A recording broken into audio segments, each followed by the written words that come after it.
Hello and welcome to our podcast. I'm Dani, and today Create.com talks with Sharon Lane, the CEO of Dyspraxia DCD Ireland. If you haven't heard of them yet, they work to ensure that Dyspraxia DCD community have the information, skills, and support to effectively fulfill their potentials and to equip professionals and the wider society with information about dyspraxia or DCD in order to promote understanding and accessibility at a national level. Before we begin, remember, as usual, if you're new here to this podcast, press subscribe on YouTube or in your podcast app. Now, hi, Cheryl, and welcome. Hi, Danielle. You said that very eloquently. Thank you very much for encapsulating what we do and why we do it. Oh, it's a pleasure to have you here. And I strongly believe that this is the first time that we cover dyspraxia, right? And just a point here to start educating myself on it, which I think is the best part for me on this podcast. I learned so much. So should we say dyspraxia or DCD or dyspraxia DCD? How does that go? Okay, so that's the chicken and the egg question, really, Danielle. And that's something that we have struggled with as an organization pretty much since its very inception. And that's why we have the two names in our title at the moment. So I'll give you a quick explanation of why that is. So dyspraxia, as it's called now, is a condition that affects fine and gross motor skills in children and adults. It can affect organizational skills. It can impact on social life and lots of other areas, which I'll explain a bit further on. But basically, it used to be called clumsy child syndrome. So back in the day, it was clumsy child syndrome. It's like, oh, you're like a bull in a china shop and you've got lead feet and all of those other things. But very often the child would have been dyspraxic. So the word dyspraxia then became more commonly used. However, the clinical term for it is developmental coordination disorder, which is where we get the DCD from. So if you have a child that is going to have an assessment, or you as an adult are going to have an assessment, you don't have an assessment for dyspraxia. You have an assessment for developmental coordination disorder, and you get a diagnosis of developmental coordination disorder, but we all call it dyspraxia. So it would be very similar to a number of years ago. We had children who were classed as autistic, and we had children who were classed as Asperger's. And now we don't use that terminology anymore. We just say on the autism spectrum or ASD. So I think, we've had so many conversations with so many different people about what should the name be, and it's just so commonly known as dyspraxia. But if you do a search in Google and you're looking for reference documents, you want to look under DCD. So that's a long-winded explanation, I guess. but thank you for this. I think it helps us to understand first how we should be talking more about it, right? I think this is the first thing that comes to my mind, because I believe that maybe if we discussed more the issues that come with it, we could understand and help people more out. So before we moved into that, you talked about inception of the organization, right? Let's understand more about what happened there. When did it happen and what motivated it?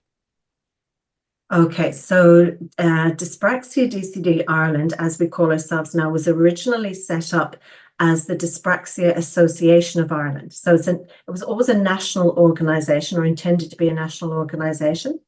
And it was set up on a volunteer basis by a group of parents whose children all had dyspraxia. And believe it or not, we still have a similar structure today, in that most of our board members would have a family member or their own lived experience of dyspraxia. So the original structure was all volunteer based.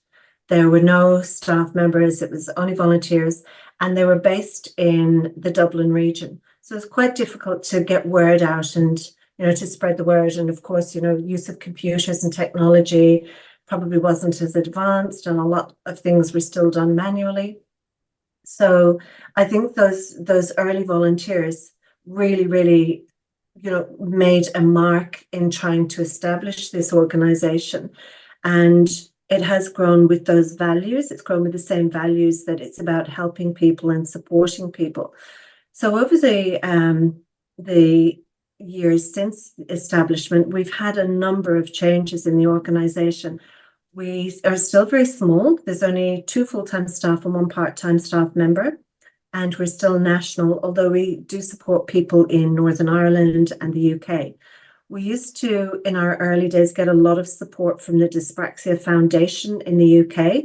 And they unfortunately had to close their doors over there this year after 30 years due to lack of funding. So that's left a huge gap over in the UK. And we see more and more people from there coming to us for advice and support as well, which is such a shame because we operate under different systems. We have a different health system, we have a different education system, so we're not able to give them the help that they really, really need. So on we went, and eventually in 2016 we had funding for our first staff member, and that was our previous CEO, Harry Conway, who did a huge amount of work, worked, non-stop really to set up support groups around the country and really tried to raise awareness of this condition. And I came on board in 2021, just in the middle of COVID. So it was slap bang in that time space. And it was a baptism of fire, really, in trying to move all our programs and services online to support people. So that's where we sort of went to, and we found actually that it was the cloud had a silver lining for us, because we were able to reach more people around the country on this national basis online. And we redeveloped our website. We formed a partnership with the University of Limerick to provide telehealth programs and to support student placements. So really COVID for us was a real turning point. And that brings us up to where we are at the moment, I guess.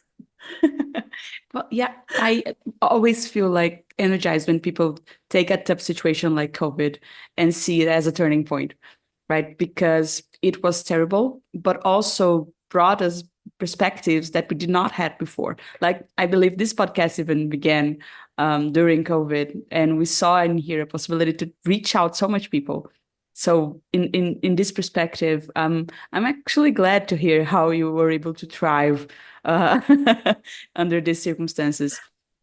Sharon, before you started to introduce us to what dyspraxia is and how the symptoms are perceived, I think this historical way that we called it, like you mentioned clumsy person, something like this, gives us hints, of what goes on and what the challenges might be. But I think would be really interesting to us to understand this better. So first, if you have a perspective of how much people are affected by dyspraxia, or actually not affected by, but how much people live with this dyspraxia in Ireland right now, that would be nice.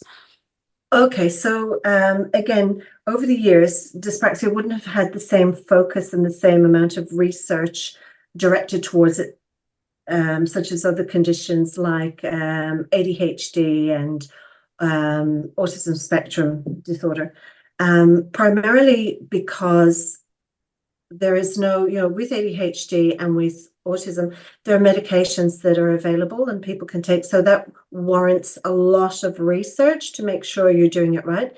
With dyspraxia, it's not a medication-based disorder, although it can be. I'll explain that later. So really, dyspraxia affects fine and gross motor skills. And how I like to try and explain this to people is, if a child is, say, not meeting their developmental milestones, they're not sitting up at an age-appropriate time, they're not walking, they're not, say when they're starting school, they're not able to hold a pencil or to draw or to colour in between lines. I know lots of kids don't colour in between lines, but these are just some examples, problems with organizational skills, such as getting things ready for themselves, and balance would be a key one as well. And the child themselves might complain about sore muscles and pains and aches. So if this isn't picked up at home, and very often it's not now, Danielle, to be honest with you, it is getting more and more common because it's becoming more understood. But for a parent who's very busy, or has a number of other children, or has a lot going on in their lives, it's not always those developmental milestones that you're going to be looking out for. Or if you do, you might mention it to somebody and they might say, oh, they're all like that. They all do it at different stages, which is, can be very true as well. So normally we find that it would be in the school setting that it would get picked up. Teachers would be very aware of pencil grip. They would be aware of scissor grip. They would be aware of the child's trying to play ball games, so the coordination of catching and throwing a ball. And that's very often where the condition is sort of first identified. So there would then be, we would have a lot of parents who would come to us from when the child is between, say, 7 years of age, because up to 7, you still, it could still be just a bit of a delay. So we always recommend don't do anything before the age of 7. Obviously, if it's very severe, you're going to, but if you're not too sure, up until the age of 7 is commonly when people would start looking for a diagnosis. And that would be in children. Then in adults, obviously, there's a huge cohort of adults out there who've never been diagnosed. So across the country, it's recognized that 6% of children have dyspraxia, which equates to at least one child in every classroom. And the total population who are deemed to have dyspraxia is 10%. So that's a lot of people. If you're talking about a room with 10 people in it, there's at least one person in that room. So in a classroom or a university or in a workplace, there are people with dyspraxia there. They may never have been diagnosed, but they are definitely there. And the number of people with dyspraxia is continuing to rise. And it's certainly, if you look at the statistics from third level education, there are, I think it was 2021, don't quote me on that now, Danielle, or anyone else who might be listening. You have to go and look it up exactly for yourself, but you could find it through AHEAD. And AHEAD collects statistics every year, and dyspraxia was the highest disclosed disability. Definitely in UCC 1 year, but I think across a selection of universities, the highest disclosed disability. Yeah. So it's pretty prevalent out there. Yes, absolutely. And that's actually quite shocking, again, to compare it with the fact that we, for instance, have never touched on this subject here. We are not talking about it enough. So, wow. And now that you mentioned, again, the statistics, the how many people live with this, that got me thinking, and this is my next question for you, about the programs and services that you offer. Because you guys are covering a lot of aspects of life, right? If we think about it from that mission statement. And then you are operating it on a national level. So a couple questions to you. One, what are the services that you're able to offer for people with dyspraxia? And two, how are you able, because this is something that you also mentioned, the people coming from other countries in the UK reaching out to help that you were not able to meet, right? Because the systems are different. So even within Ireland, how are you able to somewhat tailor the services to the different needs? Oh, look, to be honest, it's an ongoing challenge. It really is. And it's one that I don't think we'll ever say we've got exactly right. And the needs are so prevalent, and there's so many needs, and we're just one piece of the jigsaw puzzle in a lot of different ways. I guess going back to my statement earlier on where I said, when we went online, when we changed the way our services were delivered during COVID, that made a huge difference almost immediately. So our reach went right across the country. We were able to provide social activities and education activities and all sorts of different supports online. So people didn't have to travel to Dublin to engage with others with dyspraxia. They were able to meet online. And I think that was a big eye-opener for people, just to know that there was so many other people out there with dyspraxia, and they're all doing all sorts of different things. So as opposed to being put in this little round box, or the round peg in the square box, which never really worked for people, it was about saying, oh my gosh, yes, so they've always said that people with dyspraxia are no good at sports, but look, there's an Ironman, and there's a boxing champion, and there's a rugby player, and there's a swimming champion. So actually that's maybe not quite true for everybody. And they say that people with dyspraxia can never drive a car, but I know that all these people have told me how they did it, so I can learn from their experiences. And children, it's so important for children to see other children and know that they're not on their own. They're not just that clumsy child, in inverted brackets, that is very powerful for them. So we really wanted to continue developing our services in that way. And we were very lucky that we had already developed a partnership with the University of Limerick. And we built on that. So now we have a whole suite of clinical programs as well. We were funded to employ an occupational therapist, Stephen, and his background is as a teacher. So he transverses both the education and the health system very well. And Stephen runs a clinic now. So he undertakes assessments and handwriting assessments and one-to-one supports. And he does that with students, so occupational therapy graduate students who are getting a first-hand experience in telehealth. They're learning what dyspraxia is, or DCD in clinical terms. They're engaging on a one-to-one basis with children and families. Families don't have to leave their homes. They're getting their appointments in a place where they are comfortable, which means that the therapist can actually see how they're, see them in their own environment, which is so important. So these types of things all have come around in the last couple of years, and we are hoping to scale that further. We were mentioned in the National Service Plan for 2024, the HSE National Service Plan.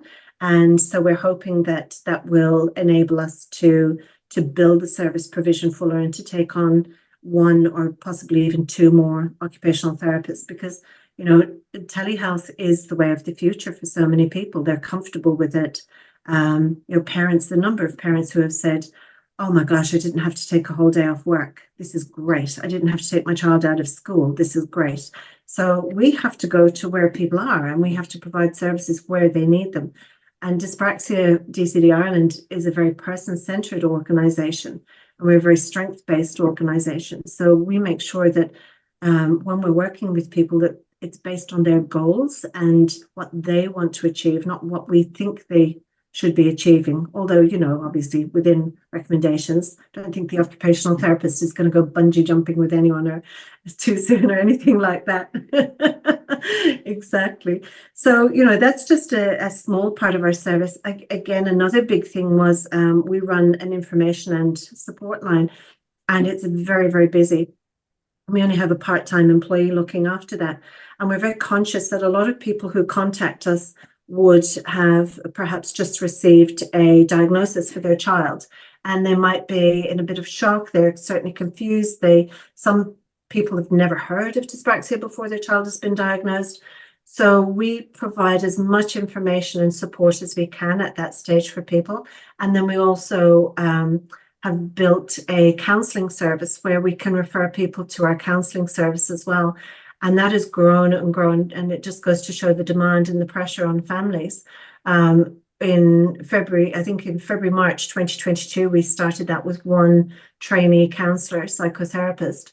We now have 7 people involved in that program. So we've got 4 fully qualified and 3 trainee counsellor psychotherapists, all working with families that have children with dyspraxia or who are adults with dyspraxia themselves, working around issues like social connection, employment, remaining in education, problems with family, not understanding them, and you name it, the list goes on and on.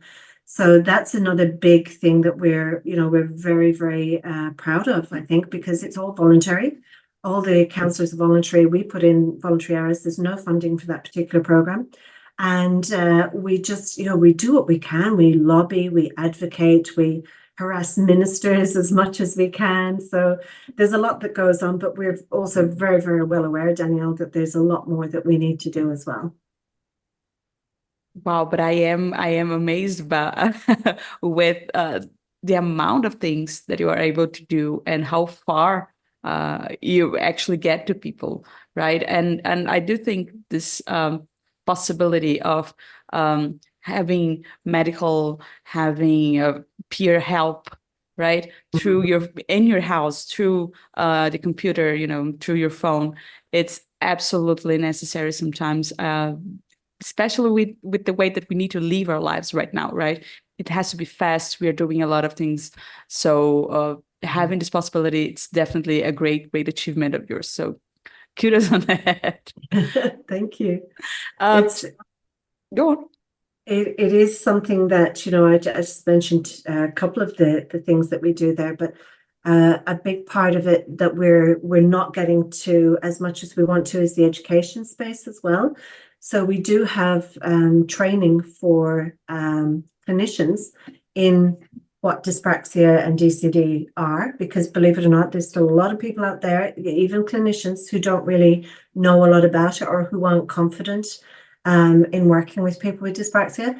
But in the educational space, we're only touching the tip of the iceberg with teachers and third level education. And it's so important that we get in there, because education and remaining in education is a big risk factor for a lot of people. But for children with dyspraxia who are not keeping up, and very many of them can't keep up, who haven't had a diagnosis, there's always this risk of early school leaving. And as you know, that then affects so much more of your life in terms of ability to get a job, earn a good income, have stability in your life, all of those things. So the education space is one that we are definitely focusing on, and we always want to work with people in this space, educators, teachers, students' unions, all of them. We're really, really keen to develop further in that place. Sharon, that's really wonderful to hear. And I completely understand this perspective of let's talk more about this in schools, right, in education. And this does sound like a good next step for what your mission establishes. But maybe we should also talk about another perspective of it, right? Because I believe that on all this time working with different people, different stories might have come up, and you might have seen people doing amazing things. So we should try to squeeze this in here today. Could you share some stories, some people that you saw so much strength going through life? Because I feel like that's the challenge of us all, right? Go through life with Absolutely. Good spirits. So yeah. Do you have anything to share? Yeah, and thank you, Danielle. I think it's just so lovely. We tend to, just by the way society is structured, and funding and everything, we tend to focus on the negatives. But wow, people with dyspraxia, when I became involved with this organization initially, and I put my hand up at that stage and said, I don't know a lot about dyspraxia, but the people that I met just, they took my breath away at every turn. So for example, if you're a child with dyspraxia and you are struggling with pencil grip, which is one of the common things, and writing, very often you can, through the education system, you can get a laptop. It's an accommodation that's granted to a child with a disability. And so we would have, kids who are typing, well, teenagers, I would say, who are typing over 100 words a minute on their laptops. They're speedier than so many people, and they're accurate, and their computer skills are phenomenal. So a lot of young people with dyspraxia, they tend to go into things like computers and graphics, and they can be very technically minded. We would also have a lot of people with dyspraxia who focus on the areas of the arts as well. So a couple of famous people, for example, would be Daniel Radcliffe, who we know as Harry Potter, and Florence Welch from Florence and the Machine. I did this quiz in school once, only last year, with all the years at different times. And I had this quiz up on the board, and it had all these famous faces, and it had Cara Delevingne, and it had, Daniel Radcliffe and Florence Welch, and trying to think of who else. There was a few other people. Einstein was up there. And I was saying, all these people had dyspraxia, and they're like, who are they? I'm like, come on, don't you know Florence Welch from Florence and the Machine? And they're like, nah. And I felt so old. And I was like, I'm going to have to change this drastically. That's not fair. So nah, don't know them, don't know them. Actually, the one that most people knew was Einstein, believe it or not. Probably because he was in a history book or something. Oh, the guy played Harry Potter. I mean, come on. Daniel Radcliffe, I know. That's how much they've changed. So anyway, I digress. But, just and I'm working in schools with young people and going in to do a talk. And the first thing I'll ask is, does anyone know anything about dyspraxia? And I love the way that kids with dyspraxia, they're so open and so honest. And they'll go, yes, I have dyspraxia. And, I'll ask them, do they want to share anything about it, or have they spoken to their classmates about it? But we go through a number of different activities. And so it's things like, asking kids to really feel what it's like coming from their friend's point of view. So if I said to you, Danielle, now, stand on 1 foot for 10 seconds, you probably wouldn't have too much difficulty doing that. If I said to you, could you stand on 1 foot and close your eyes for 10 seconds? There's a difference. And you try this after the talk and see, and that's sort of more what it's like for a young person with dyspraxia. But in the workplace, yes, okay, so reasonable accommodations are great, but they can be reasonable accommodations that work for everyone in the workplace. It doesn't have to just be, such and such a person has an additional need or a disability, because I'm sure in every workplace there's a number of people with, who would benefit from reasonable accommodations. And it could just be things like, instead of having to, the standing desks were an ideal one, and they were healthy for everyone. They were particularly good for people with dyspraxia because sitting for too long is not good for them. Things like walking around, you're just going, if you're going to have a chat with someone, let's go and walk around outside or up and down the hallway and chat, so we can get those movements in, because movement breaks are very important as well. It might be things like just being able to complete one task at a time, as opposed to being overloaded with a number of tasks. I find now the calendars, color coding different items in calendars works very well for people as well. So that's more for the adults in the workplace, but for children, it's, different colored copy covers for different subjects, and making sure that their locker in school isn't up too high or down too low to put things in. So just with any sort of a reasonable accommodation, you can really support the person to build their confidence and their strength. So, things like we've got a young man who we're hoping to do a bit of an article on soon, and he's been a strongman 3 times in a row. We have a young girl who's a silver medal boxer, European champion boxer.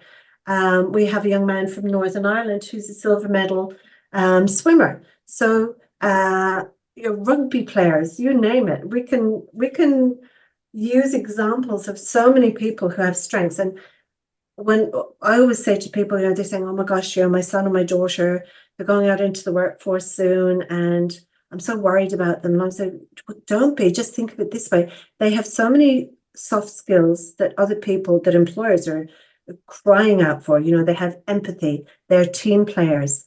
They're great at thinking outside the box and problem solving, because that's how they've had to operate pretty much their entire lives. They're patient, they're good listeners. There's all of these skills, apart from all the things that you learn, but just inherent skills that people have. Anyway, you can hear I'm very passionate about that, Danielle. I could talk about the strengths of a person with dyspraxia for hours. There's just so many different points to it. Oh, but that's the best thing. I mean, come on. This is why we're interviewing you, right, about your passion. So it's supposed to be like this.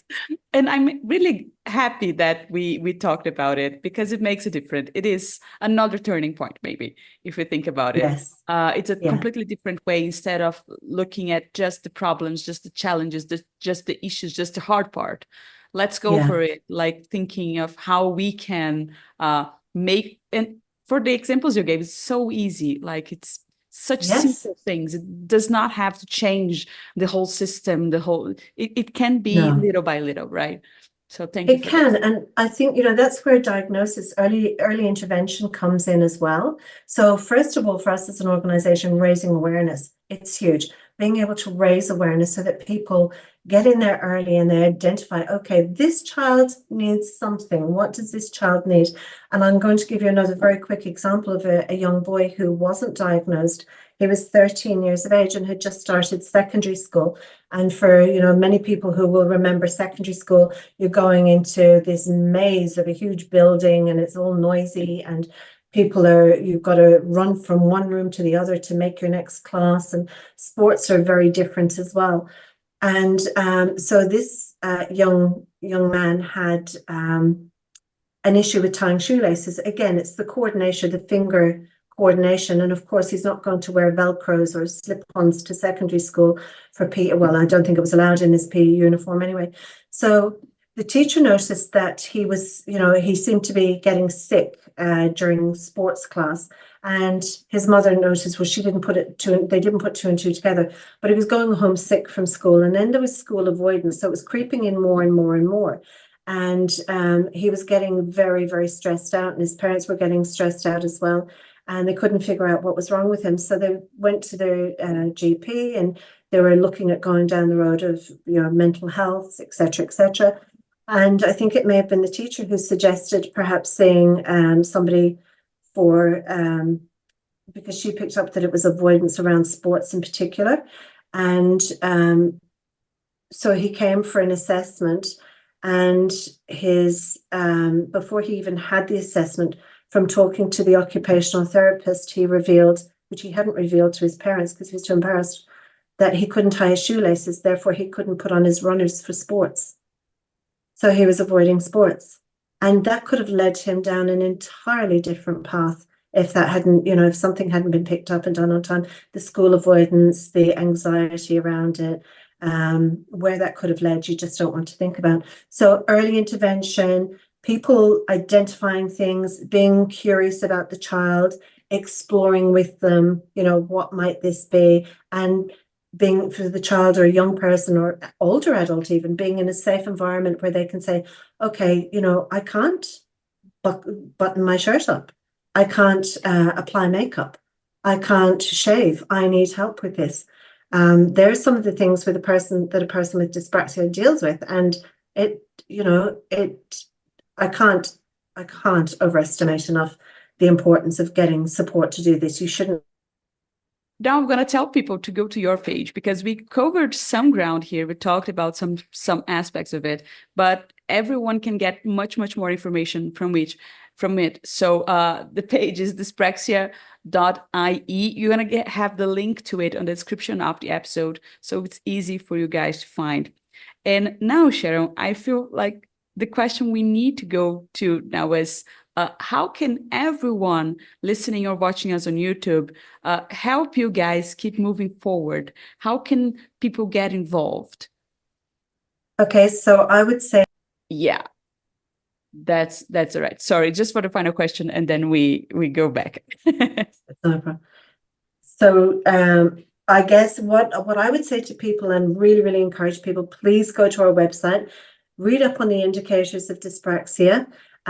Make yourself knowledgeable on them so that you can help people further on down the track. You can have a discussion about it. You can help us raise awareness.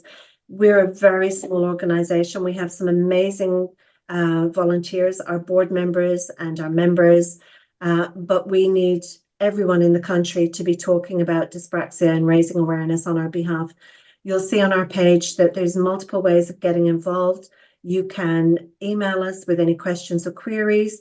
You can become a volunteer. You can become a member. We're always doing fundraising. We're a great bunch to get on with, and we really, really just would love your help in making sure that future generations of children and adults know what dyspraxia is, that nobody's left behind and nobody's left out. And we can do that with your help. So thank you. Thank you so much, Cheryl, for joining us today. This was really a great conversation. Thank you. Thank you, Danielle. And really appreciate it. Yeah. And for everyone else listening or watching us right now, thank you so much for staying with us for this more episode. And remember, if you liked it, subscribe, press like, share with your friends, with your family, with everyone like that you feel like can profit from this conversation. I'm pretty sure that a lot of people could profit from this conversation, because that can show the algorithm that this is an important conversation and more people can learn about the importance of Dyspraxia DCD Ireland. Bye, guys. Check their page. Again, click on the description here, and I see you in the next episode. Bye-bye.